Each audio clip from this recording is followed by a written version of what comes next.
ഞങ്ങൾ നോക്കാം, നിങ്ങൾ പോയി വന്ന് കണ്ടുകൊണ്ടിരിക്കുക, കുറച്ച് കഴിയുമ്പോൾ നമ്മൾ കുഞ്ഞിനെ തന്നുവിടാമെന്ന് പറഞ്ഞു. ആദ്യത്തെ മാസമായപ്പോഴത്തേക്ക് കുറച്ച് കുഞ്ഞിനെ കാണാൻ പോകുന്നതും കുഞ്ഞിൻ്റെ അടുത്ത് സംസാരിക്കുന്നതും എല്ലാം പയ്യെ ഗ്യാപ്പ് ഇട്ടിട്ട് വരുന്നുണ്ട്. അപ്പം തന്നെ ഞങ്ങളുടെ ലൈഫിൽ തുടക്കത്തിൽ തന്നെ ഒരു ചെറിയൊരു പ്രശ്നം മുളച്ചു കഴിഞ്ഞു ഈ ഒരു പ്രശ്നത്തിൽ. എന്നിട്ടും ഞാൻ സഹിച്ച് നിന്നു. കാരണം സെക്കൻഡ് മാരേജ് അല്ലേ, നാട്ടുകാരറിഞ്ഞാൽ എന്ത് ചെയ്യും, വീട്ടുകാരറിഞ്ഞാൽ എന്ത് ചെയ്യും, ആൾക്കാരുടെ മുന്നിൽ ഞാൻ എന്താണ് എൻ്റെ രണ്ടാമത്തെ മാരേജും അതും പ്രശ്നമായി എന്ന് പറയുന്നത് പേടിച്ച് തന്നെ സത്യം പറഞ്ഞാൽ പലതും മിണ്ടാതിരുന്നിട്ടുള്ളത്. അത് കഴിഞ്ഞ് കുറേ കഴിഞ്ഞിട്ട് അപ്പോഴത്തേക്ക് 2 മാസമായപ്പോഴത്തേക്ക് പുള്ളിക്കാരന് ഞാനും എനിക്ക് പ്രഗ്നൻ്റ് ആയി. ആ സമയത്തും എനിക്ക് ഒട്ടും താല്പര്യമില്ലായിരുന്നു, വേറൊന്നും കൊണ്ടല്ല, എൻ്റെ കുഞ്ഞിന് 2.5 വയസ്സേ ഉള്ളൂ.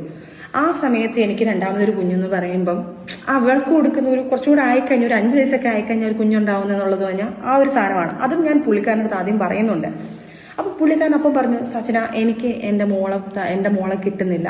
അവിടുത്തെ കുറേ കാര്യങ്ങൾ പറഞ്ഞിട്ട് എനിക്ക് കുഞ്ഞിനെ കിട്ടുന്നില്ല, എനിക്ക് കുഞ്ഞിൻ്റെ മിസ്സിങ് ആണ്, എനിക്ക് കുഞ്ഞിനെ വേണം, അല്ലെങ്കിൽ ഞാൻ മെൻ്റലി കുറച്ച് ഡിപ്രഷനായി പോവും, അതുകൊണ്ട് എനിക്ക് വേണം എന്ന് പറഞ്ഞ് ലാസ്റ്റ് കുഞ്ഞെങ്കിൽ കുഞ്ഞാവാന്നുള്ളൊരു പ്ലാനിങ് ആയി. നെക്സ്റ്റ് മന്ത് തന്നെ കുഞ്ഞാവുന്നു, പ്രഗ്നൻ്റ് ആവുന്നു. പ്രഗ്നൻ്റ് ആയി കുറച്ച് നാൾ കഴിഞ്ഞപ്പോഴും ഇതുപോലെ തന്നെ പ്രശ്നങ്ങൾ വരുന്നുണ്ട്. ഈ കുഞ്ഞിനെ വെച്ചിട്ട് എനിക്ക് കുഞ്ഞിനെ കാണാൻ പോകാൻ പറ്റത്തില്ല, എൻ്റെ വീട്ടിൽ വിളിക്കാൻ പറ്റത്തില്ല, സംസാരിക്കാൻ പറ്റത്തില്ല. എന്നെ ഇങ്ങനെ ടോർച്ചർ ചെയ്ത് ഈ മോനുണ്ടായ സമയത്തെ, വയറ്റിലുണ്ടാകുന്ന സമയത്തെ ഈ പ്രശ്നങ്ങൾ മൊത്തവും കരച്ചിലും ബഹളം, രാത്രി പുതപ്പിട്ട് മൂടിയിട്ട് ഞാൻ ഇരുന്ന് കരയും. എൻ്റെ കുഞ്ഞിനെ കാണാൻ പറ്റുന്നില്ലല്ലോ, എൻ്റെ കുഞ്ഞിനെ വിളിക്കാൻ പറ്റുന്നില്ലല്ലോ. എൻ്റെ വീട്ടുകാരെന്ന് വിളിച്ചു കഴിഞ്ഞാൽ എനിക്ക് പറയായിരുന്നു എന്ത് ചെയ്യണമെന്ന് അറിയാത്തൊരു വല്ലാത്തൊരവസ്ഥ. ഇതെല്ലാം അനുഭവിക്കുന്നവർക്കേ ഈ സിറ്റുവേഷൻ എന്താണെന്ന് മനസ്സിലാക്കാൻ പറ്റത്തുള്ളൂ. ചിലപ്പോൾ തെറ്റ് പറയും, നീ എന്തിനാ ഈ 2ാമത് മാരേജ് ചെയ്യാൻ പോയി ഒരു മോളെ വെച്ചിട്ട്. ശരിയാണ്, അത് നമ്മൾ ആ പ്രായത്തിൽ ചിന്തിക്കത്തില്ല. പല തെറ്റുകളും പല കമന്റുകളും ഇനി വരുമായിരിക്കും. പക്ഷെ ഈ സിറ്റുവേഷനിൽ പോകുന്ന ഒരു വ്യക്തികൾക്ക് മാത്രമേ ഈ ലൈഫ് എന്താണെന്നും ഇതെന്താണെന്നും മനസ്സിലാക്കാൻ പറ്റത്തുള്ളൂ. അതിൽ കൂടെ പോവാത്ത ആൾക്കാർക്കെല്ലാം ഇത് ചിലപ്പോൾ തെറ്റായിട്ട് തന്നെ തോന്നും. അങ്ങനെ കുറേ സ്ട്രഗിൾ ചെയ്ത് അത് കഴിഞ്ഞപ്പോഴത്തേക്ക് കുഞ്ഞിൻ്റെ അടുത്ത് സംസാരിക്കാൻ പറയാൻ പോകുന്നത്, ഞാൻ പ്രഗ്നൻ്റ് ആയിരിക്കുന്ന സമയത്ത് പുള്ളി എൻ്റെ അടുത്ത് പറഞ്ഞത്, ആ പെണ്ണ് കാരണം എൻ്റെ കുഞ്ഞ് നൊന്നുകൊണ്ടിരിക്കുക, ഈ പെണ്ണില്ലായിരുന്നെങ്കിൽ നമ്മളെ ലൈഫ് നന്നായേനെ എന്ന് പറയാനുള്ള കുറേ കാര്യങ്ങൾ സംസാരിക്കാൻ തുടങ്ങി. അങ്ങനെ എൻ്റെ കുഞ്ഞിനെ പോഷിക്കാൻ തുടങ്ങി. എൻ്റെ മോളുടെ 2.5 വയസ്സ് തൊട്ട് ഞാൻ അതുവരെ ഫോക്സ് വാനിൽ ജോലി ചെയ്യുമായിരുന്നു. ഫോക്സ് വാനിൽ എൻ്റെ ജോലിക്ക് വേണ്ടി ജോലി ചെയ്തിട്ടാണ് എൻ്റെ കുഞ്ഞിനെ നോക്കിക്കൊണ്ടിരുന്നത്. അത് കഴിഞ്ഞ് പ്രഗ്നൻ്റ് ആയതുകൊണ്ട് അത് കഴിഞ്ഞപ്പോഴത്തേക്ക് ഇതുപോലെ തന്നെ എനിക്ക് ജോലിക്ക് പോകണം. കാരണം കുഞ്ഞിൻ്റെ ചിലവുകൾ എൻ്റെ സിസ്റ്ററാണ് നോക്കുന്നത്. അതിനുശേഷം ഫുള്ള് ഞാൻ ശരിക്കും പറഞ്ഞാൽ എൻ്റെ ലൈഫിൽ ഞാൻ ദൈവതുല്യം കാണുന്ന ഒരാളെ എൻ്റെ സിസ്റ്റർ മാത്രമാണ്. സിസ്റ്റർ ഇല്ലായിരുന്നെങ്കിൽ ഇന്ന് എൻ്റെ കുഞ്ഞുങ്ങൾ അനാഥയായിട്ട് നടന്നേനെ. ഞാൻ അവളെ എന്തിട്ട് പൂജിച്ചാലും എന്തിട്ട് കൊടുത്താലും എന്തൊക്കെ ചെയ്താലും നന്ദി എനിക്ക് പറഞ്ഞു തരാൻ അപ്പുറമാണ്. കാരണം അവള് ഒരു അമ്മ ഇരുന്ന് ചെയ്യേണ്ട കാര്യങ്ങളാണ് എൻ്റെ സിസ്റ്റർ എൻ്റെ കുഞ്ഞിന് വേണ്ടി ചെയ്തത്. എൻ്റെ കുഞ്ഞിൻ്റെ പഠിത്തം, എൻ്റെ കുഞ്ഞിൻ്റെ ഫീഡിങ്, ആ സമയത്ത് കൊടുക്കാനുള്ള ഫുഡിൻ്റെ കാര്യങ്ങൾ, എൻ്റെ കുഞ്ഞിനുള്ള ഡ്രസ്സ്, എൻ്റെ കുഞ്ഞിനുള്ള സ്നഗ്ഗി, എല്ലാ കാര്യങ്ങളും എൻ്റെ സിസ്റ്ററാണ് നോക്കിക്കൊണ്ടിരുന്നത്. ഹസ്ബൻഡിനെയും ഞാൻ നമിക്കുന്നു. കാരണം അവരും ആ പുള്ളിക്കാരൻ നോ പറഞ്ഞാൽ എൻ്റെ ഇത്താക്കൊന്നും ചെയ്യാൻ പറ്റത്തില്ല. എന്നിട്ട് പോലും ഇത്താടെ ഹസ്ബൻഡ് പോലും ഇതിനകത്ത് ഭയങ്കര സപ്പോർട്ടീവായിട്ട് എൻ്റെ കുഞ്ഞിന് വേണ്ടിയിട്ടുള്ള കാര്യങ്ങളെല്ലാം ചെയ്തിട്ടുള്ളത്. അപ്പം എന്നിട്ട് പോലും ഞാൻ ഇതിൻ്റെ ഇടയ്ക്കായാലും ഞാൻ സ്വാഭാവികമായിട്ട് നമ്മളൊരു അമ്മ എന്നുള്ളൊരു സാധനം നമ്മളെ ഉള്ളിലുണ്ടല്ലോ, എത്രയും പോരിഞ്ഞ് കഴിഞ്ഞാലും നമുക്ക് ഉള്ളിലൊരു സാധനമുണ്ട്. അങ്ങനെ കുഞ്ഞിൻ്റെ റോബലിനെ പ്രസവിച്ച് കഴിഞ്ഞ സമയത്തും എൻ്റെ ഭാഗ്യത്തിന് ഒരു 3 മാസം ഞാൻ ഇതിൻ്റെ ഇടയ്ക്കൊക്കെ നമ്മൾ പ്രശ്നങ്ങൾ നടക്കുന്നുണ്ട്. ഈ കുഞ്ഞിനെ സംബന്ധിച്ചാണ് പ്രശ്നങ്ങളെല്ലാം നടക്കുന്നത്. കാരണം സ്വാഭാവികമായിട്ട് പറയുമല്ലോ, കാരണം തുടക്കത്തിലെ മോള് പപ്പ എന്നൊക്കെ വിളിപ്പിച്ച ആള് എൻ്റെ കുഞ്ഞിനെ കൊണ്ടുവരാൻ പറ്റത്തില്ല, എൻ്റെ കുഞ്ഞിൻ്റെ കൂടെ 2 ദിവസം നിൽക്കാൻ പറ്റത്തില്ല, എൻ്റെ കുഞ്ഞിൻ്റെ കൂടെ പോയി നിൽക്കാൻ പറ്റത്തില്ല, അങ്ങനെയുള്ള കുറേ പ്രശ്നങ്ങൾ തുടക്കം തൊട്ടേ നമ്മളതിലുണ്ട്. പ്രസവം കഴിഞ്ഞ് 3-ാം മാസത്തിൽ എൻ്റെ വീട്ടിൽ കൊണ്ട് നിർത്തി. ആ മാസം ഞാൻ ഭയങ്കര ഹാപ്പിയാണ്. എൻ്റെ 2 കുഞ്ഞുങ്ങളോടെ എനിക്ക് നിൽക്കാൻ പറ്റുന്നുണ്ടല്ലോ. സത്യമായിട്ടും ഞാൻ ഭയങ്കര ഹാപ്പിയായിരുന്നു ആ സമയത്തും പുള്ളിക്കാരൻ പറഞ്ഞു പുള്ളിക്കാരൻ്റെ വീട്ടിൽ വന്ന് നിൽക്കണം, പുള്ളിക്കാരനെ കുഞ്ഞിനെ അവിടെ കൊണ്ടുവന്നാൽ മതി. അപ്പം ഞാൻ പറഞ്ഞു എനിക്ക് കിട്ടിയ ഗ്യാപ്പ് ഞാൻ പറഞ്ഞു 3 മാസം ചടങ്ങ് നമ്മളെ വീട്ടിലല്ലേ നിൽക്കേണ്ടത്, വീട്ടിൽ നിർത്തുകയാണെങ്കിൽ എനിക്ക് എൻ്റെ കുഞ്ഞിനോട് നിൽക്കാമെന്നുള്ള സന്തോഷത്തിലാണ് ഞാൻ നിൽക്കുന്നത്. അപ്പോൾ പുള്ളിക്കാരനായിട്ട് ടോർച്ചർ ചെയ്യാൻ തുടങ്ങിയെന്നെ. അവിടെയും വഴക്കാം, ഭയങ്കര ഇഷ്യൂസ് നടക്കുക ഞങ്ങൾ തമ്മിൽ. നീ അങ്ങനെയല്ല, എൻ്റെ കുഞ്ഞിനെ എനിക്ക് കാണണ്ടേ, എനിക്ക് കുഞ്ഞമ്മന് വന്നോ കണ്ടോ, 3 മാസത്തെ റെസ്റ്റ് അല്ലേ ഞാൻ പറയുന്നുള്ളൂ, 3 മാസം വരെ എൻ്റെ വീട്ടിൽ നിൽക്കാനുള്ള റെസ്റ്റ് എനിക്ക് തന്നൂടെ എന്ന് പറഞ്ഞ് അവിടെയും വഴക്ക് നടക്കുന്നതിൻ്റെ ഇടയ്ക്ക് എനിക്കറിയില്ല, എനിക്കിപ്പോഴും എനിക്കും അറിയത്തില്ല, എനിക്ക് സംശയം എന്ന് പറയുന്ന കാര്യം ഫിറോസിനെ ഇല്ലായിരുന്നു. ഒരു തരി പോലും ഫിറോസ് എങ്ങനെയാണെന്നോ ഫിറോസ് എന്താണ് ഒരു തരി പോലും എനിക്ക് ഒരു സംശയമില്ല. അങ്ങനെ നിൽക്കുമ്പോഴാണ് ഫിറോസിൻ്റെ ഫോണിൽ എനിക്ക് രാത്രിയായപ്പോൾ ഒരു വെപ്രാളം പോലെ, ഒരു ശ്വാസം മുട്ടൽ പോലെ, എനിക്കറിയത്തില്ല അതെന്താണെന്ന് ആ സിറ്റുവേഷൻസ് അനുഭവിച്ചവർക്കറിയായിരിക്കും. ഒരു വെപ്രാളം പോലെ വന്നിട്ട് ഞാനൊരു 2 മണി സമയത്ത് ഞാൻ വെള്ളമൊക്കെ കുടിച്ചിട്ട് ഞാനൊന്ന് ചുമ്മാ പുള്ളിയെ വിളിക്കുക, കോൾ വെയിറ്റിങ്. അപ്പോഴേ കട്ട് ചെയ്തിട്ട് എന്നെ തിരിച്ചു വിളിച്ചു. പക്ഷെ ആരെ ഈ സമയത്ത്? അപ്പം ഞാൻ ചോദിക്കുക, സ്വാഭാവികമായിട്ട് ഞാൻ ചോദിക്കുക, ആരെ ഈ സമയത്ത്? അത് പുള്ളിയുടെ ഏതൊരു ഗൾഫിൽ നിന്നുള്ള കൂട്ടുകാരനാണെന്ന് പറഞ്ഞു. ഓക്കെ, എൻ്റെ മനസ്സിൽ ഒരു തരി പോലും പുള്ളിയെ സംശയമില്ല എനിക്ക്.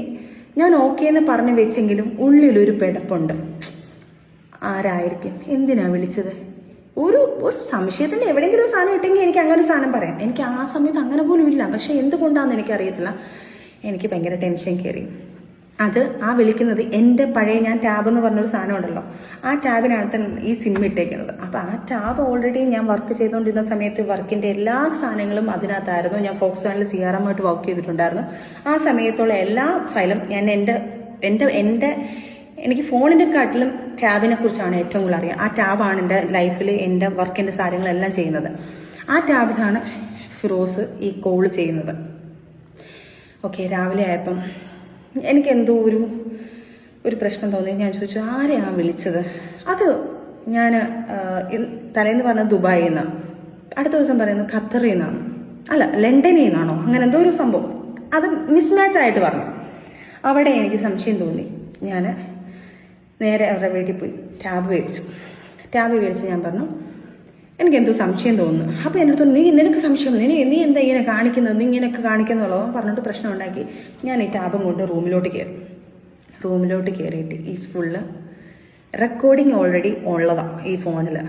ഇതിനകത്ത് ഫുള്ള് റിക്കവർ ചെയ്ത് ഞാൻ എടുത്തു. ഈ ടാബിൻ്റെ കാര്യങ്ങളെല്ലാം എനിക്കറിയാമെന്നില്ലേ, റിക്കവർ ചെയ്തെടുത്ത് ഞാൻ ആ സമയത്തും ടൈമിൽ ഞാൻ പ്രാർത്ഥിക്കുന്നത്, റബ്ബേ ഒരിക്കലും ഇതെൻ്റെ തെറ്റിദ്ധാരണയായിരിക്കണേ, ഞാൻ കാണിക്കുന്ന പുള്ളി ഭയങ്കര പ്രശ്നം, വെളിയിൽ കിടന്ന് ബഹളം ഉണ്ടാക്കുന്നു, വാണ്ടാന്നെല്ലാം പറഞ്ഞ് ബഹളം ഉണ്ടാക്കുന്നുണ്ട്. അപ്പോഴും ഞാൻ പ്രാർത്ഥിക്കുന്നത് എൻ്റെ സംശയം മാത്രമായിരിക്കണേ റബ്ബേ, ഇതൊരിക്കലും തെറ്റ് കാണല്ലേ, ഒരു തെറ്റും കാണല്ലേ, പുള്ളി എന്നെ ഒരിക്കലും ചതിക്കല്ലേ എന്ന് പറഞ്ഞുകൊണ്ടാണ് ഞാൻ എൻ്റെ സംശയം തീർക്കാൻ വേണ്ടി മാത്രം, പുള്ളിയെ ഞാൻ തെറ്റുകാരനല്ലെന്നാക്കാൻ വേണ്ടിയിട്ട്, എൻ്റെ മനസ്സിനെ തൃപ്തിപ്പെടുത്താൻ വേണ്ടിയിട്ട് ചെയ്ത കാര്യം. ഒരു പെണ്ണും കേൾക്കാൻ പറ്റാത്ത, ഒരു പെണ്ണും സത്യം പറഞ്ഞാൽ ആ വാക്കിൽ എന്ത് ചെയ്യണമെന്ന് എനിക്കറിയത്തില്ല. ഫസ്റ്റ് ലൈഫ് ഇങ്ങനെ, അതിലൊരു കുഞ്ഞ്, രണ്ടാമത്തെ ലൈഫ് ഇങ്ങനെ, അതിനകത്ത് ഒരു കൈക്കുഞ്ഞ്, 3 മാസമുള്ളൊരു കുഞ്ഞ്. കേൾക്കുന്ന വാക്കുകൾ ഒരു പെണ്ണുമായിട്ടുള്ള സെക്ഷൽ സംസാരങ്ങൾ മാത്രം, വൃത്തികെട്ട ടോപ്പിക്. ഇന്നലെ ഞാൻ വന്നതുപോലെ, അപ്പം ഇന്നലെ അവിടെ ചെന്നും കഴിഞ്ഞിട്ടുണ്ട്. അപ്പം എനിക്ക് പറയാൻ ഭയങ്കര മടിയാണ്, അത്രയ്ക്ക് അഭ്യസമായിട്ടുള്ള വൃത്തികെട്ട വേർഡ്സാണ് അതിനകത്ത് പറയുന്നത്. ഒരു ഭാര്യ കേൾക്കുക, ഇത്രയും വൃത്തികേടായിട്ടുള്ള വാക്കുകൾ കേൾക്കുക. ഇത് ഞാൻ കണ്ട് തകർന്ന് എനിക്ക് എന്ത് ചെയ്യണമെന്ന് എനിക്ക് അറിയണോ. കുറച്ച് സെക്കൻഡ് ഞാൻ ബ്ലാങ്കായി. വീട്ടിൽ നിന്ന് എല്ലാവരും കൂടെ വലിച്ചു തുറന്നു, കഥ തുറന്നു കൊടുത്തു. ഞാൻ സ്റ്റക്കായിട്ട് നിൽക്കുക. അവരുടെ വീട്ടുകാരെല്ലാവരും ഓടിയെത്തി. അവരുടെ വീട്ടിലാണ് സംഭവം. വീട്ടിലെത്തി കുഞ്ഞിനെ അവരുടെ വീട്ടുകാരുടെ കുഞ്ഞുമ്മയുടെ കയ്യിലൊക്കെയാണ്, അവരുടെ ബന്ധുക്കാരുടെ കയ്യിലാണ് കുഞ്ഞിരിക്കുന്നത്.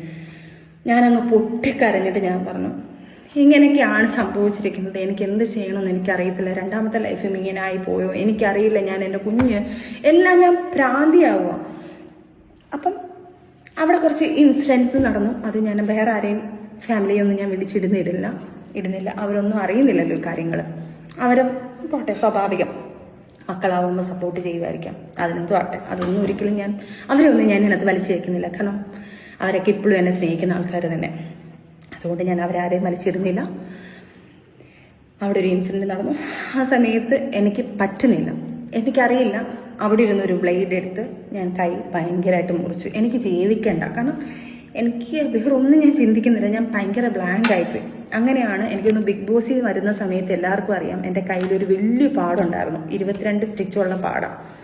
ആ സമയത്ത് ആ ബ്ലേഡ് എടുത്ത് കീറിയത് മാത്രം എനിക്ക് ഓർമ്മയുണ്ട്. പിന്നെ ഞാൻ എൻ്റെ കുഞ്ഞുമ്മയുടെ ഹോസ്പിറ്റലിൽ എൻ്റെ കുഞ്ഞുമ്മ വർക്ക് ചെയ്യുന്ന ഹോസ്പിറ്റലിലേക്ക് വന്ന് സ്റ്റിച്ചിട്ട് 22 സ്റ്റിച്ച് ഉണ്ടായിരുന്നു. അത് കഴിഞ്ഞ് ആള് ഭയങ്കര കരച്ചിൽ, കാല് പിടിച്ച് മാപ്പ് പറച്ചിൽ, കാര്യങ്ങളെല്ലാം വന്ന് ഇനി അങ്ങനെ ഉണ്ടാവത്തില്ല വാവേ, വാവേ എന്നൊക്കെയാണ് വിളിക്കുന്നത് കേട്ടോ. വാവേ അങ്ങനെ ഒന്നും ഉണ്ടാവത്തില്ല, വാവേ എൻ്റെ കയ്യിൽ നിന്ന് തെറ്റ് പറ്റിപ്പോയി, വാവേ മറ്റേതാ മറിച്ചതാ, നീ ഇല്ലാതെ എനിക്ക് പറ്റത്തില്ല എന്ന് പറഞ്ഞു കാല് പിടിച്ച് കരഞ്ഞ് ഞാനത് സോൾവ് ചെയ്തു. ഓക്കെ, സമാധാനം. അതെല്ലാം കാര്യം. എനിക്ക് തോന്നുന്നു ആ പാട് ഞാൻ മറയ്ക്കാൻ വേണ്ടിയിട്ടാണ് ഞാൻ ഈ ടാറ്റു ചെയ്തത്. നേരത്തെ ബിഗ് ബോസിൻ്റെ സമയത്ത് കറക്റ്റ് ആ പാടുണ്ടായിരുന്നുണ്ട്. ഇത് കണ്ടോ, ഇത് കാണുമ്പോൾ അറിയാം. ആ വലിയ ബിഗ് ബോസിൻ്റെ സമയത്ത് ഞാൻ കൈമുറിച്ച കാര്യങ്ങൾ എനിക്ക് തോന്നുന്നു. അത് ഞാൻ വേറൊരു വിഷയം എന്നാണ് പറഞ്ഞത്, പക്ഷെ ഇതാണ് വിഷയം. അത് കഴിഞ്ഞ് നമ്മൾ ഫാമിലിയായിട്ട് കുഴപ്പമില്ലാതെ ഹാപ്പി ആയിട്ട് പിന്നെയും പോന്നു. 6 മാസം കഴിഞ്ഞപ്പം എറണാകുളത്തോട്ട് നമ്മൾ ഷിഫ്റ്റ് ചെയ്യുന്നു. 6 മാസം കഴിഞ്ഞപ്പോഴത്തേക്ക് എറണാകുളത്ത് നിന്ന് വീണ്ടും വേറൊരു പെണ്ണിനെ വെച്ച് ഞാൻ പോക്കുക. ആ സമയത്ത് ആ പെണ്ണിനെ വിളിച്ച് ഞാൻ മെസ്സേജ് അയക്കുന്നു, ദേവി ഇത് നിങ്ങൾ എന്നെ ചതിക്കരുത്, എന്റെ ജീവിതം ഇങ്ങനെ ആയിരിക്കും എന്നൊക്കെ പറഞ്ഞ് ഞാൻ ആ പെണ്ണിന്റെ കാല് പിടിച്ചു. ആ പെണ്ണ് കുറേ ഇയാളെ പ്രായി, ഇയാളെ മക്കളെ പ്രായി, അവള് പറയുന്നത് നിന്റെ കുടുംബം മൊത്തം നശിച്ചു പോകുന്നു പറഞ്ഞ് ഇയാളെ കുറേ പ്രായിയായിരുന്നു ആ പെൺകൊച്ച്.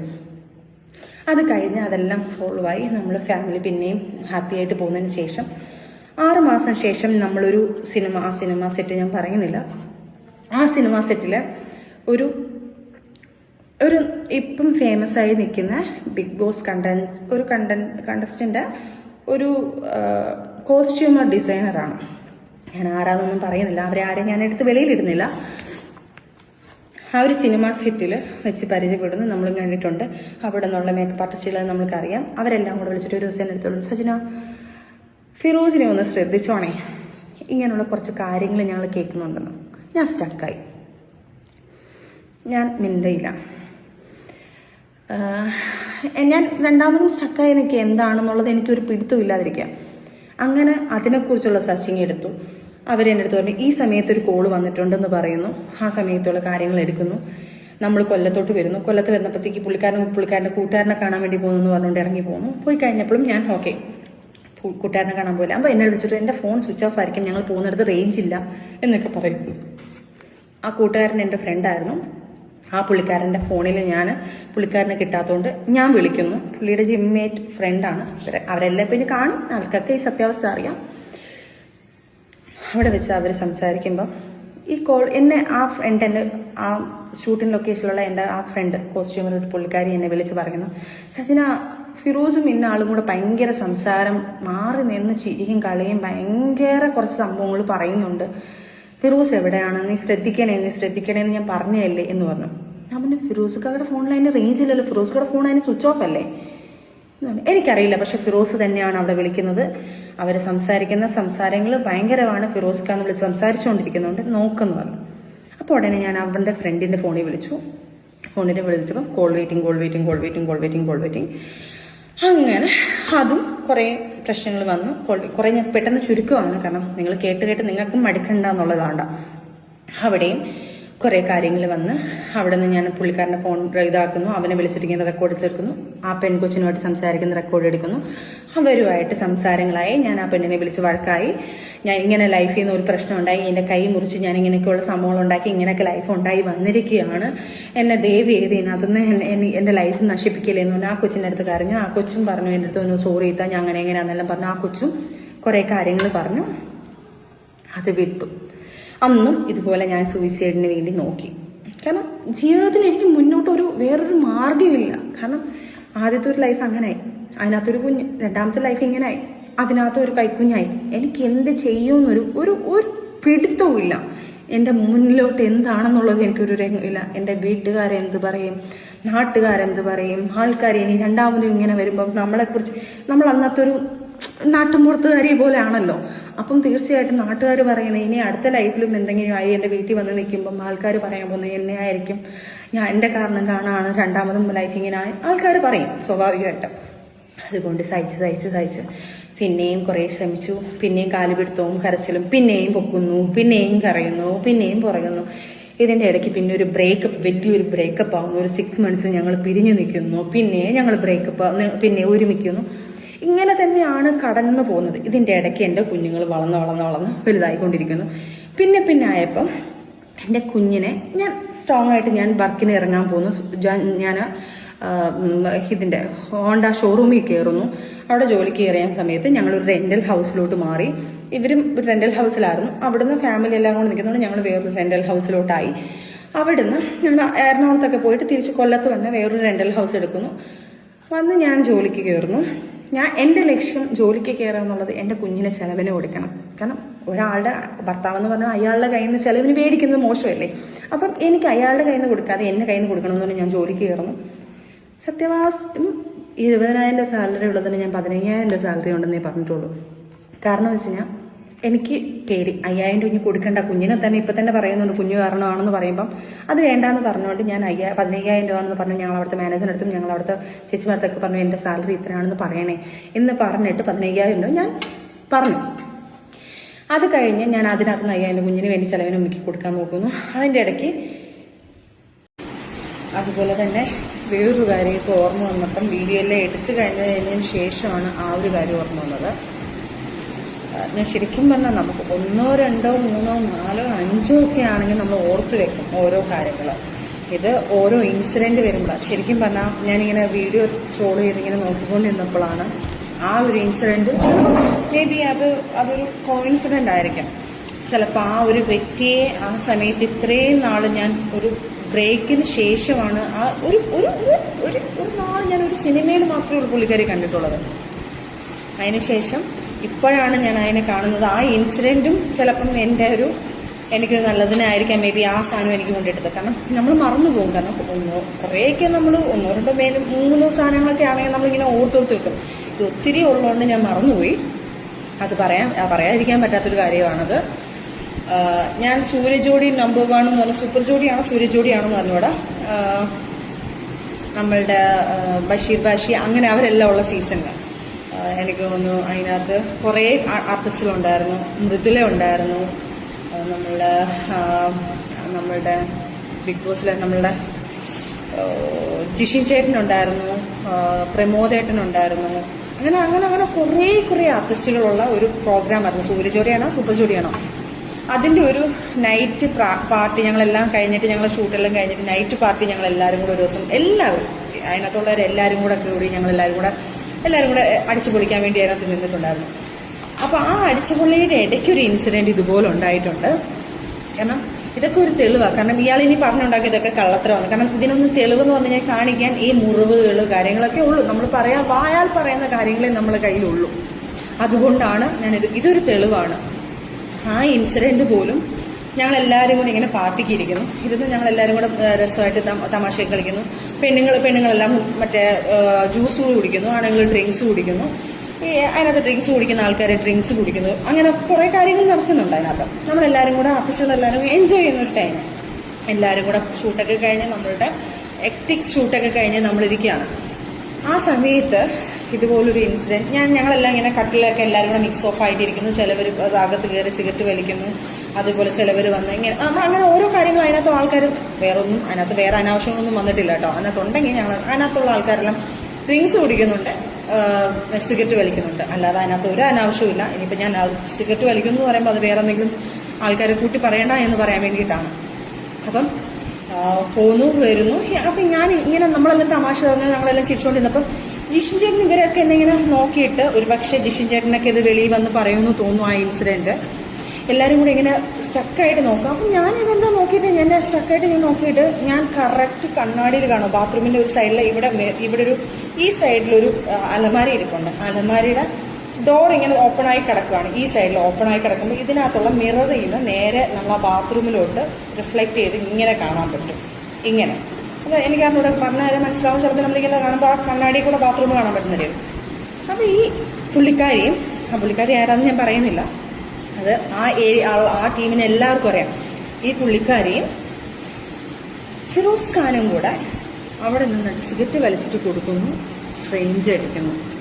ഇതാണ് ഞാൻ കാണുന്നത്. അത് ആ സമയത്താണ് ഞാൻ കണ്ടിട്ട് കുറച്ച് നേരം ഞാൻ സ്റ്റക്കായി നിൽക്കുന്നത്. എന്താ ഇവരെല്ലാവരും എന്നെ നോക്കുന്നു. ഒരു നിമിഷം ഞാൻ ബ്ലാങ്കായിട്ട് പെട്ടെന്ന് ചാടിപ്പോയി. ഞാൻ അവിടെ പ്രശ്നം ഉണ്ടാക്കുന്നു. അവിടെ കിടന്ന് ഭയങ്കര കരച്ചിലും ബഹളവും ഓരോ കാര്യങ്ങളും ഞാൻ അവിടെ ഉണ്ടാക്കി. ഞാൻ അവിടെ നിന്ന് ഇറങ്ങി അടിച്ച് കുടിച്ച് കിടന്നു. അതായത് കെട്ടിപ്പിടിച്ച് ഫ്രഞ്ച് അടിച്ചുകൊണ്ടിരിക്കും അവർ. ഇതെല്ലാം ചെയ്തിട്ടും അവിടുന്ന് ഞാൻ ഇറങ്ങി ലാസ്റ്റ് മൃദുല എൻ്റെ കൂടെ വർക്ക് ചെയ്ത അമ്മുൻ്റെ കൂടെയാണ് ഞാൻ ചാർജ് വരുന്നത്. അപ്പം അങ്ങനൊരു ഇൻസിഡൻറ്റും അവിടെ ഉണ്ടായിട്ടുണ്ടായിരുന്നു. അപ്പോൾ എനിക്കൊന്ന് മൃദുലയുടെ റൂമിലാണ് ഞാൻ കരഞ്ഞു പിടിച്ച് ഞാൻ പോയി കിടന്നതും രാവിലെ വീണ്ടും ഇതുപോലെ കാല് പിടിച്ച് മാപ്പ് പറയലും കാര്യങ്ങളും ഒക്കെ പറയുന്നു, അത് പറ്റിപ്പോയതാണെന്ന് പറയുന്നു. അങ്ങനെ ഒത്തിരി ഇത് തുടക്കകാലത്ത് ഇങ്ങനെ കുറേ കാര്യങ്ങൾ ഇൻസിഡൻറ്റ് ഉണ്ടായി. എനിക്കൊന്ന് മേ ബി ആ ഇയർ നോക്കുമ്പോൾ അറിയാം. സൂര്യജോടിയൊക്കെ എനിക്ക് തോന്നുന്നൊരു 7-8 വർഷം മുന്നേ, 8-7 വർഷം അത്രയായിട്ടേ ഉള്ളൂ. ആ സമയത്താണ് ഈ പറഞ്ഞ ഇൻസിഡൻറ്റ് ഉണ്ടായത്. ഇതിന് തെളിവിന് ജിഷിൻ ചേട്ടനെയോ എനിക്ക് തോന്നുന്നു ഇവരൊക്കെ ഒത്തിരി പേരുണ്ടായിരുന്നു. നമ്മളുടെ ആരൊക്കെ, പ്രമോദേട്ടൻ, ഇവരൊക്കെ പറയുമെന്ന് എനിക്കറിഞ്ഞൂടെ. ഫിറോസിനെ പേടിച്ചിട്ട് പറയുമെന്ന് എനിക്കറിയത്തില്ല ആ ഇൻസിഡൻറ്റ്. അതിനുശേഷം വീണ്ടും അപ്പോൾ ആ സമയത്ത് ഇതുപോലെ എനിക്ക് തോന്നുന്നു ബിഗ് ബോസിൽ വന്ന ആ സമയത്ത് ലൈവിനകത്ത് കുറേ ഉണ്ട് വീഡിയോ. അതും ആരെങ്കിലുമൊക്കെ എടുത്ത് ഇത്രയും ക്ലിപ്പുകൾ എടുത്തിരുന്നുകൊണ്ട് അതും കൂടെ കൊടുത്ത് ഇടുകയാണെന്നെങ്കിൽ കുറച്ച് ഉപകാരമായിരുന്നേനെ. അന്നും ഇതുപോലെ മോഹങ്ങളെല്ലാം പാടുകളൊക്കെ വരുത്തി വയ്യാണ്ടായിട്ടാണ് ഞാൻ ബിഗ് ബോസിൻ്റെ അതിൽ വന്ന് ആ ലൈവിൽ വരുന്നതും. അപ്പോൾ എല്ലാവരും ലൈവിൽ തന്നെ ചോദിക്കുന്നുണ്ട് ഫിറോസ് അടിച്ചതാണോ എന്താണെന്നൊക്കെ ചോദിക്കുന്നുണ്ട്. അപ്പം ഞാൻ എല്ലാം സ്റ്റെപ്പിൽ നിന്ന് മറിഞ്ഞ് വീണതാന്നൊക്കെ പറയുന്നു. അങ്ങനെയും പ്രശ്നങ്ങൾ രൂക്ഷമാക്കിക്കൊണ്ടിരിക്കുക. കാരണം എനിക്ക് അതിനകത്ത് മെയിൻ രൂക്ഷമാകാൻ കാരണം ഞാനിത് വേണ്ട എന്ന് പൂർണ്ണമായിട്ട് വെക്കാൻ കാരണം ബിഗ് ബോസിൽ നിന്ന് വരുന്ന സമയത്ത് നമുക്കൊക്കെ അറിയാം, ബിഗ് ബോസിൽ പോയ ആൾക്കാർക്കറിയാം, നമ്മളൊരു 3 ആഴ്ചത്തെ പേയ്മെൻറ്റ് ആദ്യമേ നമ്മൾ അക്കൗണ്ടിൽ വീഴും. അപ്പം ഞാൻ എൻ്റെ അക്കൗണ്ട് എടുത്ത് എൻ്റെ ഉമ്മയുടെ കൈ കൊടുത്തിട്ടാണ് പോയത്. കാരണം ചിലവിന് എന്തെങ്കിലും കൊടുക്കട്ടെ. ആ സമയത്ത് ഞാൻ കുറച്ച് സ്ട്രോങ് ആയി വന്നു. ഞാൻ കുറച്ച് എൻ്റെ ഉമ്മയുടെ പിള്ളേർക്ക് ചിലവിന് കൊടുക്കാൻ വേണ്ടി കൊടുക്കും കാര്യങ്ങളെല്ലാം ചെയ്യുന്നുണ്ട്. അങ്ങനെ ഞാൻ എൻ്റെ ATM എടുത്ത് ഉമ്മയുടെ കൊടുത്തിട്ടാണ് പോകുന്നത്. എന്തെങ്കിലും ആവശ്യമുണ്ടെങ്കിൽ വീട്ടിൽ കാര്യങ്ങൾ എന്തെങ്കിലും ഉണ്ടെങ്കിൽ ചെയ്യണേ, എന്തെങ്കിലുമൊക്കെ ഉണ്ടെങ്കിൽ ഇതിനകത്തുനിന്ന് പൈസ വരുമ്പോൾ നിങ്ങൾ എടുക്കുമെന്ന് പറഞ്ഞുകൊണ്ട് ഞാൻ കൊടുത്തു. ഞാൻ പറഞ്ഞുകൊണ്ട് അത്യാവശ്യം എല്ലാ കാര്യങ്ങളും ചെയ്യണം. കാരണം 2 കുഞ്ഞുങ്ങൾ അവിടെ നിൽക്കുന്നത്. ഇപ്പോൾ ഒരു കുഞ്ഞ് മാത്രമല്ല 2 കുഞ്ഞുങ്ങളും അവിടെ നിൽക്കുന്നത് എന്ന് പറഞ്ഞ് ഞാൻ കൊടുത്തിട്ട് പോയ സാധനം തിരിച്ച് വന്നപ്പോൾ ഒരു 10,000, 20,000, 25,000, 30,000 എന്നാണ്ട് കറക്റ്റ് 30,000 രൂപയ്ക്കകത്ത് എന്നാണ്ട് ഈ അക്കൗണ്ടിൽ നിന്ന് പൈസ പോയിട്ടുണ്ട്. അത് തക്കതായ കറക്റ്റ് തെളിവ് എൻ്റെ വീട്ടുകാർ പറയുന്നുണ്ട്. ബിഗ് ബോസിൽ നിന്ന സമയത്ത് ഞങ്ങൾക്ക് ഡ്രസ്സ് അയച്ചു തരണമെന്ന് പറഞ്ഞു. ഇവർക്ക് ആ സമയത്ത് കൊളാബും കാര്യങ്ങളോ അങ്ങനെ ഒന്നും അറിയത്തില്ല, എവിടെ നിന്ന് എടുക്കണമെന്ന് അറിയത്തില്ല, എന്ത് ചെയ്യണമെന്ന് പറഞ്ഞുകൂടെ. പെട്ടെന്ന് ഒരു ഡ്രസ്സ് ഞങ്ങൾ കൊണ്ടുപോയതിൽ ഞങ്ങൾക്ക് ഇന്ന ഫംഗ്ഷൻ ഇടണമെന്ന് പറഞ്ഞപ്പോൾ ഇവർ തന്നെ ഏതൊക്കെയോ കടയിൽ നിന്ന് പോയി സാധനങ്ങൾ മേടിച്ചു. കാരണം അവിടെ നിൽക്കുകയല്ലേ, പൈസ കൊടുക്കുന്നതും ഇതിനകത്ത് മെസ്സേജ്. ഞാൻ പറഞ്ഞു എന്ത് ആവശ്യമുണ്ടെങ്കിലും ഇതിനകത്ത് എടുത്തോളം പറഞ്ഞു. അപ്പോൾ എൻ്റെ അക്കൗണ്ടിൽ നിന്ന് ഒരു 30,000 രൂപ ചിലവിനായിട്ട് ഒരു 10,000-15 രൂപ പോയിട്ടുണ്ട്. ഡ്രസ്സിനും കുറച്ച് പൈസ ഇളത്തിട്ടുണ്ട്.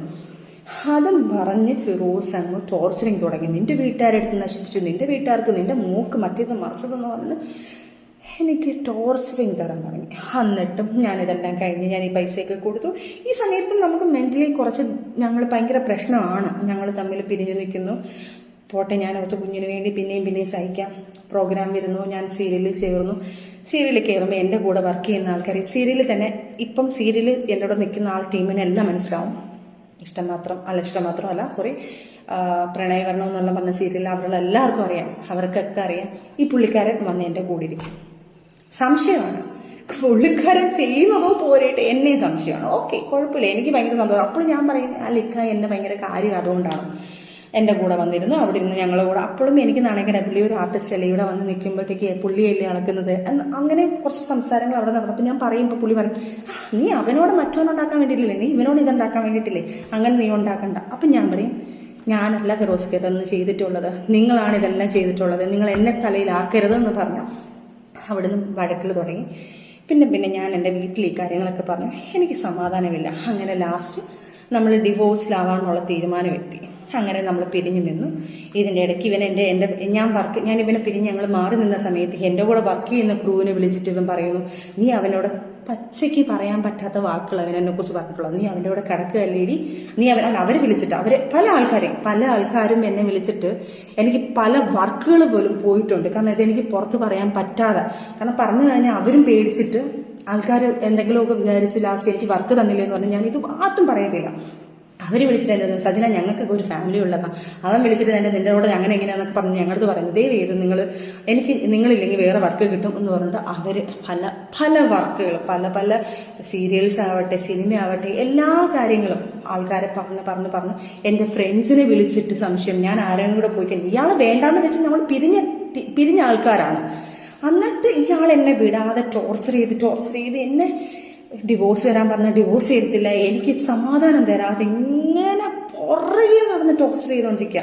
എൻ്റെ ഫ്രണ്ട്സിനെ വിളിച്ചിട്ട് പറയുന്നത്, നീ അവളോട് കിടക്കുന്ന നേരത്തൊക്കെ പറയുന്നത് എല്ലാവരും പറയുന്നത്, നീ അവളോട് കടന്നില്ലേ. അതായത് ഒരു പെണ്ണ് കേൾക്കാൻ പറ്റുന്ന അപ്പുറം എൻ്റെ വീട്ടുകാരെ വിളിച്ച് ഷൗട്ട് ചെയ്തു, അവരുടെ വീട്ടുകാരത്ത് പറയുന്നു, അവരെ വീട്ടുകാർ വിളിച്ച് പറയുന്നു, ആ കൊച്ചിനെ എന്ത് ജീവിക്കാൻ സമ്മതിക്കും, അവരുടെ വീട്ടുകാർ സഹിതം പറയുന്നു. അവരുടെ വീട്ടുകാരൊക്കെ ഇപ്പോഴും എൻ്റെ കൂടെ നല്ല രീതിയിൽ സഹകരിക്കുന്ന ആൾക്കാരാണ്. ഇതെല്ലാം സഹിച്ച് ഇതെല്ലാം ഞാൻ കഴിഞ്ഞതിന് ശേഷം എൻ്റെ ലൈഫിൽ ഞാൻ സഖി കെട്ടിട്ടാണ് ഞാൻ വീഡിയോ ചെയ്യാൻ വേണ്ടി പോകുന്നത്. നിങ്ങളുടെ ഇനിയുള്ളൊരു ചോദ്യം ഞാൻ ചോദിക്കാം. എൻ്റെ കയ്യിലാണ് ഒരു തെറ്റെങ്കിൽ 5 വർഷമായി ഞങ്ങൾ പിരിഞ്ഞ് ജീവിക്കാം. ബിഗ് ബോസിന് ശേഷം ഒരു 6-7 മാസം കഴിഞ്ഞപ്പോൾ തന്നെ ഞങ്ങൾ പിരിഞ്ഞ് ജീവിക്കാൻ തുടങ്ങിയ ആൾക്കാരാണ്.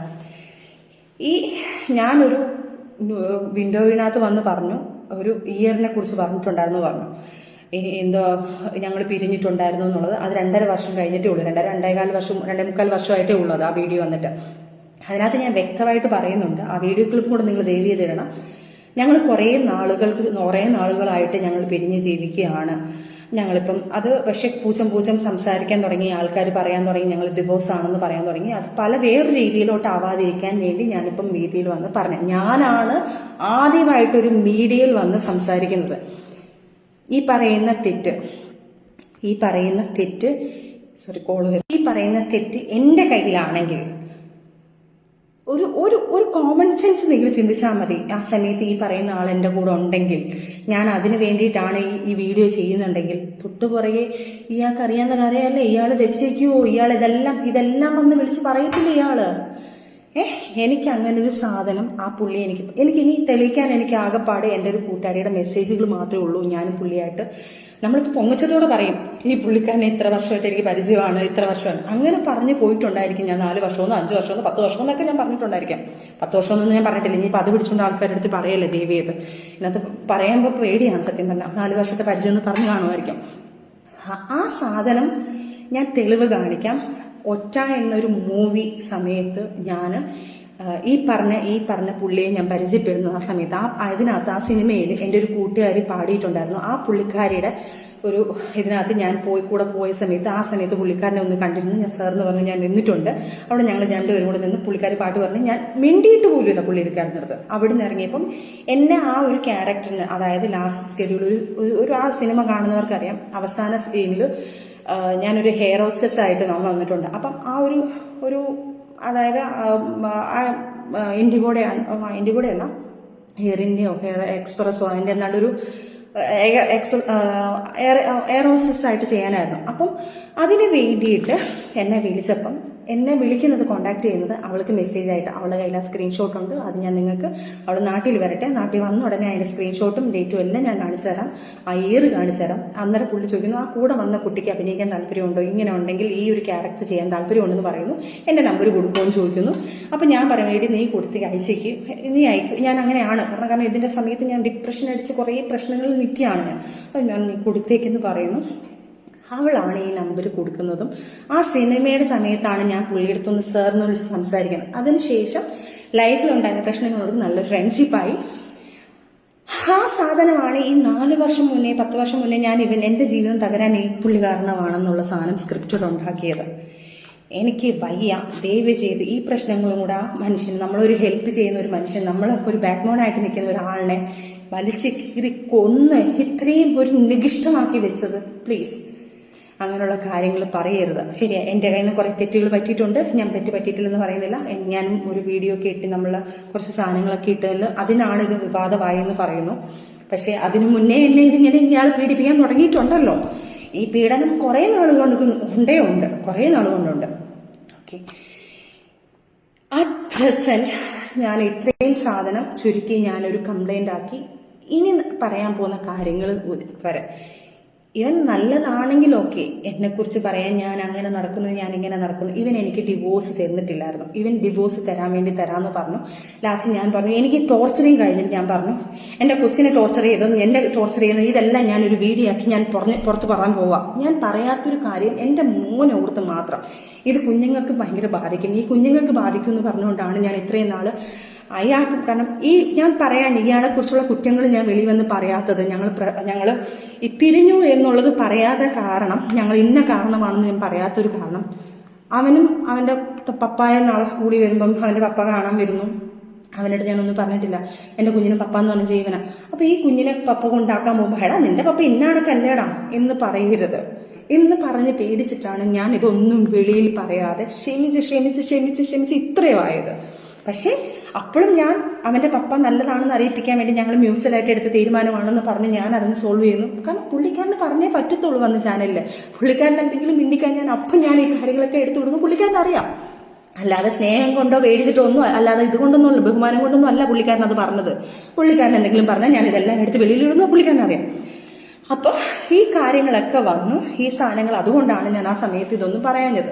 എന്നിട്ടും ഞാൻ സഹിച്ച് ഞാൻ എല്ലാം പോട്ടെ എന്ന് പറഞ്ഞ് പ്രശ്നങ്ങളെല്ലാം പോട്ടെ എന്ന് പറഞ്ഞ് നിന്നു. ലാസ്റ്റ് ഡിവോഴ്സ് തരാൻ പറഞ്ഞപ്പം ഇവൻ ഒരു വിധത്തിൽ ഡിവോഴ്സ് തരുന്നില്ല. ലാസ്റ്റ് ഞാൻ പറഞ്ഞു ഞാനിതെല്ലാം വെളിയിൽ വന്ന് പറയും, എനിക്ക് ഡിവോഴ്സ് വേണം. കാരണം ഇതിനകത്തൊന്നും എനിക്കൊരു ഫ്രീഡം വേണം. എന്നെ ഇങ്ങനെ ടോർച്ചർ ചെയ്ത് നമ്മളെ ഇങ്ങനെ അങ്ങോട്ടും വിടുന്നില്ല ഇങ്ങോട്ടും വിടുന്നില്ല. വർക്കിന് പോകുമ്പോൾ എൻ്റെ ഭാര്യ എന്നുള്ള രീതിയിൽ എൻ്റെ ഭാര്യയുടെ നീ കിടക്കുന്ന വാക്കൊഴിക്കാതെ ഇവന് വേറൊരു വാക്കില്ല. എല്ലാവരെയും വിളിച്ച് ഭീഷണിപ്പെടുത്തി, എല്ലാവരെയും വിളിച്ച് വലിയ പ്രമുഖമായ ആൾക്കാരെ വിളിച്ച് വരെ ഇവൻ ഭീഷണിപ്പെടുത്തിയിട്ടുണ്ട്. നീ അങ്ങനെയാടാ, നീ അവൻ്റെ കൂടെ കിടന്നില്ലേ, എനിക്ക് വരുന്ന വർക്ക് ഇവൻ എങ്ങനെയെങ്കിലും പറഞ്ഞ് അവരെ വിളിച്ച് ഭീഷണിപ്പെടുത്തും. പോട്ടെ എല്ലാം ക്ഷമിച്ച് ഞാൻ പറഞ്ഞു എനിക്ക് ഡിവോഴ്സ് വേണം എന്ന് പറഞ്ഞ് ലാസ്റ്റ് ഈ പേരും പറഞ്ഞിട്ട് അവൻ ഡിവോഴ്സ് തരാമെന്ന് പറഞ്ഞു. മ്യൂച്വൽ ഞങ്ങൾ സൈൻ ചെയ്തു. മ്യൂച്വൽ കൊണ്ട് ഞങ്ങൾ സൈൻ ചെയ്ത് മ്യൂച്വലെടുത്ത് ഡേറ്റുകളെടുത്ത് ഞങ്ങളൊരു വക്കീൽ വെച്ചു. അവൻ പറഞ്ഞു ഒരു വക്കീലിന് അവൻ്റെ വക്കീലിനെ വെക്കാൻ പറഞ്ഞു. അവൻ പറഞ്ഞു വക്കീലിനെ വെക്കണ്ട, നമുക്കൊരു വക്കീലിന് മ്യൂച്വലല്ലേ ഒരു വക്കീലിനെ വെക്കാമെന്ന് പറഞ്ഞ് നമ്മളൊരു ഫ്രണ്ട് വഴി നമ്മൾ ആ വക്കീലിനെ വെച്ച് എൻ്റെ ഒരു ഫ്രണ്ടാണ് വക്കീൽ, മനു എന്ന് പറഞ്ഞ വക്കീലിനെ കൊണ്ട് നമ്മൾ ചെയ്യിപ്പിച്ചു. ആ കാര്യങ്ങളെല്ലാം ചെയ്ത് കഴിഞ്ഞപ്പോഴത്തേക്ക് ഡേറ്റിന് വിളിച്ച സമയത്ത് ഇവൻ വന്നില്ല. അതങ്ങനെ ലാപ്സായിപ്പോയി. അവൻ മനഃപൂർവ്വം പണി തരാണ്, അതായത് നമുക്ക് ഡിവോഴ്സ് തരത്തില്ല. അത് കഴിഞ്ഞ് കുറേ നാൾ കഴിഞ്ഞപ്പോഴാണ് ഞാൻ അറിയുന്നത് ആദ്യ ഭാര്യയെ പുള്ളിക്കാരൻ ഡിവോഴ്സ് ചെയ്തിട്ടില്ല.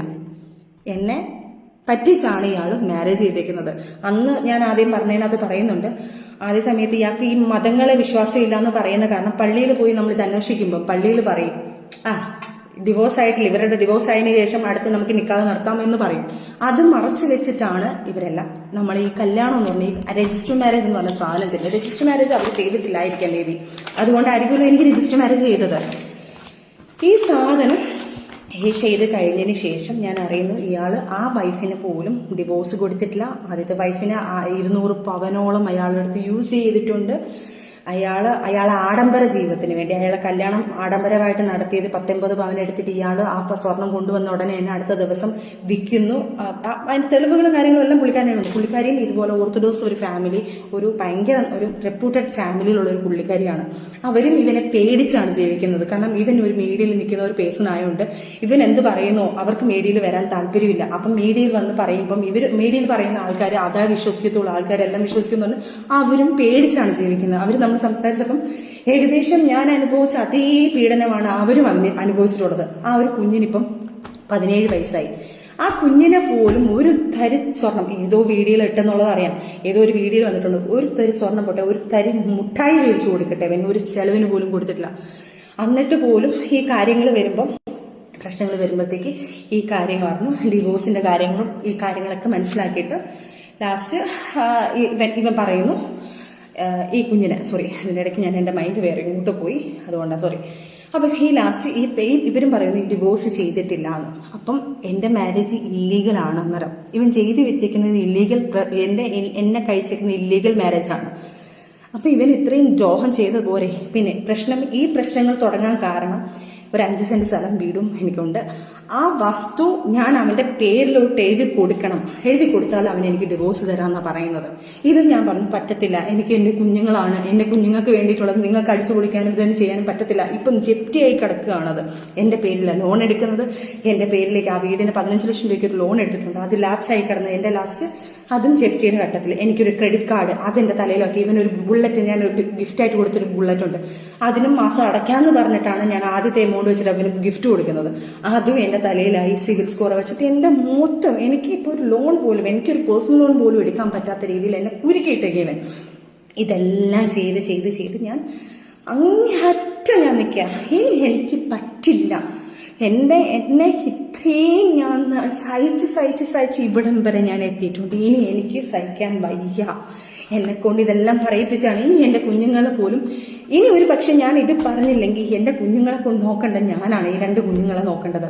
നാളെ ഒരു കാലത്ത് എൻ്റെ കുഞ്ഞുങ്ങളെ പോകുമ്പോൾ നിൻ്റെ ഉമ്മ ഇങ്ങനെ ചെയ്തില്ലേ മറ്റേതായിരുന്നു എന്ന് പറഞ്ഞു കഴിഞ്ഞാൽ എനിക്ക് എൻ്റെ കുഞ്ഞുങ്ങൾക്ക് നാണക്കേട്. എൻ്റെ മോൻ വിളിച്ചിരുന്നില്ല പറഞ്ഞു, പപ്പ ഉമ്മയുടെ വീഡിയോ ഇങ്ങനെയുള്ള പപ്പ വീഡിയോകളൊന്നും ഇടല്ലേ, എൻ്റെ ഉമ്മയ്ക്ക് എന്തെങ്കിലും സംഭവിച്ചു കഴിഞ്ഞാൽ ഞാൻ പപ്പാടോട് മിണ്ടത്തില്ല, ഞാൻ ആ വീഡിയോ നിങ്ങൾക്ക് വേണമെങ്കിൽ അത് എൻ്റെ കുഞ്ഞിൻ്റെ ഫോട്ടോ എനിക്ക് ഇടാൻ പറ്റുന്നില്ല. ആ കുഞ്ഞൊരു എഴുതി റൈറ്റ് ചെയ്തിട്ടൊരു സാധനം ഞാൻ ഇട്ട് കൊടുത്തു.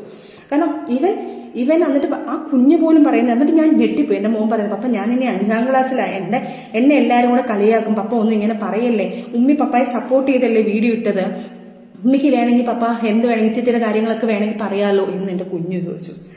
എന്നിട്ട് പോലും ഇവൻ വീണ്ടും ഈ ആക്ഷൻ വീഡിയോ കാണിച്ചു. ആക്ഷൻ വീഡിയോ ആർക്കും കാണിക്കാം ഫിറോസ് ഖാനെ?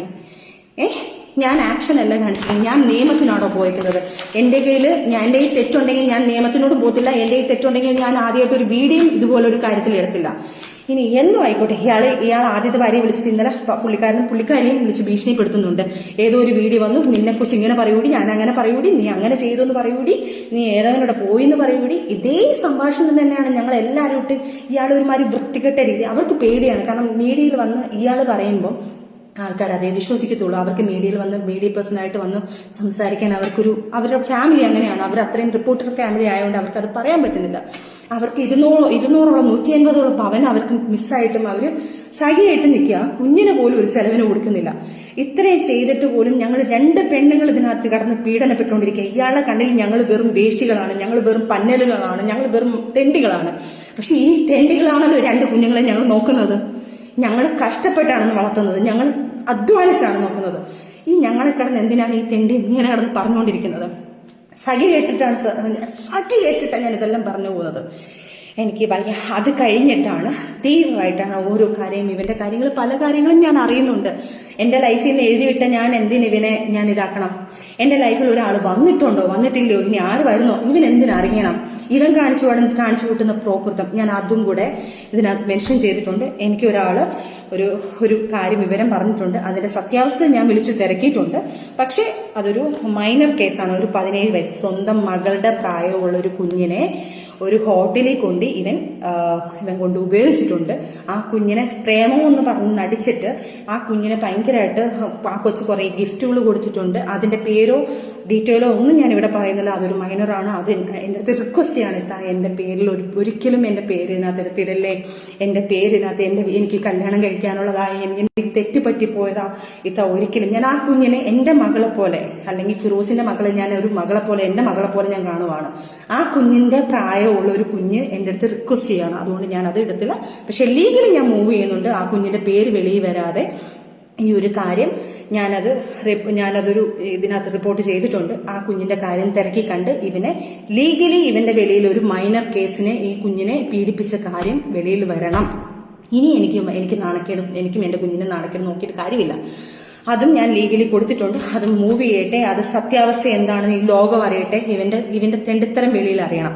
അതുപോലെ തന്നെ ഒരു ബിഗ് ബോസ് കണ്ടസ്റ്റന്റ് ഇവൻ്റെ കൂടെ ബാംഗ്ലൂര് ഇവൻ കഞ്ചാവ് അടിച്ച് നടന്ന് ആ പെൺകുട്ടിയും കൂടെ കഞ്ചാവ് അടിച്ച് ഇവൻ ഭയങ്കര ആർമാദിച്ച് അങ്ങനെ ഭയങ്കര രീതിയിൽ ഒരു ഹോട്ടൽ റൂം എടുത്ത് അവളെ യൂസ് ചെയ്തൊരു കാര്യമുണ്ട്. ഞാൻ ആ പുള്ളിക്കാരിക്ക് മെസ്സേജ് അയച്ചിട്ടുണ്ട്. ഞാൻ ആ പുള്ളിക്കാരിയുടെ ഡീറ്റെയിൽ ഇപ്പം പറയാതെ, ഞാൻ പുള്ളിക്കാരിയോട് സംസാരിക്കണം, എനിക്ക് ഡീറ്റെയിൽ വേണം, ഞാൻ കാര്യങ്ങൾ പറയാം. പുള്ളിക്കാരിയുടെ പുള്ളിക്കാരി മാപ്പെന്ന് പറയട്ടെ. അല്ലെങ്കിൽ എന്നെ വിളിച്ചിട്ടില്ലെങ്കിൽ ആ പുള്ളിക്കാരി ആരാണെന്നും ആ ബിഗ് ബോസ് കണ്ടസ്റ്റന്റ് എന്നറിഞ്ഞ ആരാണെന്നും ഞാൻ ഇനിയും പറയും. അത് ആ പുള്ളിക്കാരിയും കൂടെ ഞാൻ വെളിയിലെടുത്തിട്ടുണ്ട് കയറിയത് വരും. അതേപോലെ തന്നെ ഒരു ആയുർവേദ ഡോക്ടറുകാരിയെ വിളിച്ചിട്ട് ഈ കൊച്ചിനെ ഇതേപോലെ മാരേജ് എന്നൊക്കെ പറഞ്ഞുകൊണ്ടാണ് ഇയാൾ ഇത് ചെയ്യുന്നത്. മാരേജ് ചെയ്യാം എന്നൊക്കെ പറഞ്ഞ് ഫിസിക്കൽ യൂസ് ചെയ്തതിന് ശേഷം അയാൾ തലയിലായെന്നറിയുമ്പം ഇയാൾ നൈസിന് അവരെയും തേച്ചു. അവരും മാനസികമായിട്ട് ഇപ്പം ദുബായിലെന്നാണ്ട. അത് കഴിഞ്ഞ് വേറൊരു പുള്ളിക്കാരി, അങ്ങനെ കുറേ. അതേപോലെ തന്നെ നിങ്ങൾക്കറിയാമെന്ന് പറഞ്ഞിട്ട് ഷിയാസിൻ്റെ ഒരു കേസിൽ ഒരു സംഭവം നടക്കുന്നുണ്ടായിരുന്നല്ലോ ഒരു പുള്ളിക്കാരിയുടെ. ആ പുള്ളിക്കാരിയായിട്ട് ഇയാളും ഭയങ്കര അഫെയർ ആയിരുന്നു. അതും ഞാൻ കണ്ടുപിടിച്ചിട്ടുള്ളതാണ്, ആ കഥയിലുള്ളതാണ് തന്നെയാണ്. ആ പുള്ളിക്കാരിയും ഇതുപോലെ തന്നെയാണ് ഈ കാര്യങ്ങളൊക്കെ വന്നിട്ടുണ്ട്. അങ്ങനെ ഒരു കിൻഡൽ പെണ്ണുങ്ങളുമായിട്ട് ഇയാൾ ഫിസിക്കൽ റിലേഷൻഷിപ്പിലായി. അയാൾ ചതിച്ചു പോയ ആഫ്റ്റർ ഞങ്ങൾ മാറി നിന്നതിന് ശേഷം ഇപ്പം വരെ ഞങ്ങൾ ഡിവോഴ്സ് ആയിട്ടില്ല. ഡിവോഴ്സ് ആവാനുള്ള കാരണം ഇയാൾ എനിക്ക് ഡിവോഴ്സ് തരുന്നതുമില്ല. ഇപ്പോൾ ഇല്ലീഗൽ മാരേജാണ് ഇയാൾ എന്നെ ചെയ്തേക്കുന്നത്. അതെല്ലാം നിയമങ്ങളായിട്ട് നടക്കട്ടെ ഈ കാര്യങ്ങളെല്ലാം. അപ്പം ഇതുവരെ നടന്ന കാര്യങ്ങൾ, ഈ ബാക്കിയുള്ള കാര്യങ്ങളൊക്കെ ഞാൻ പുറകെ വരുന്നുണ്ട്. ഇയാൾ പല ആൾക്കാരെയും വിളിച്ച് പൈസ ചോദിച്ച് ഭീഷണിപ്പെടുത്തുന്നുണ്ടെന്ന് ഞാൻ അറിയുന്നുണ്ട്. അപ്പം ഭീഷണിയാണ് ഇയാളുള്ളത്, ഇയാൾക്ക് പണത്തിന് വേണ്ടിയിട്ടാണ് ചെയ്യുന്നത്. അതേപോലെ തന്നെ ഇയാളുടെ കൂടെ നിൽക്കുന്ന ഒരു മീഡിയക്കാരനാണ്. ആ മീഡിയക്കാരൻ്റെ പേര് ഞാനിപ്പോൾ പറയുന്നില്ല, എൻ്റെ ഇത് വെച്ചിട്ടാണ് ഞാൻ പറയാത്തത്.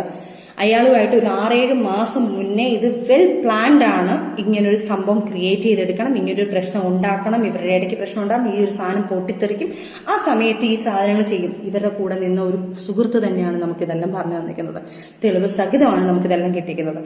ഇതൊന്നും എന്നെ കൊണ്ട് എൻ്റെ കയ്യിൽ നിന്ന് പോയതിന് ശേഷം ഉണ്ടായതൊന്നും എനിക്കൊന്നും പ്രശ്നമില്ല. കാരണം അതിനു മുന്നേ എനിക്ക് ഫിറോസിനെ അറിയാം, എന്താണെന്നും എനിക്കറിയാം. അത് എനിക്കൊരു പ്രശ്നമേ അല്ല. പക്ഷേ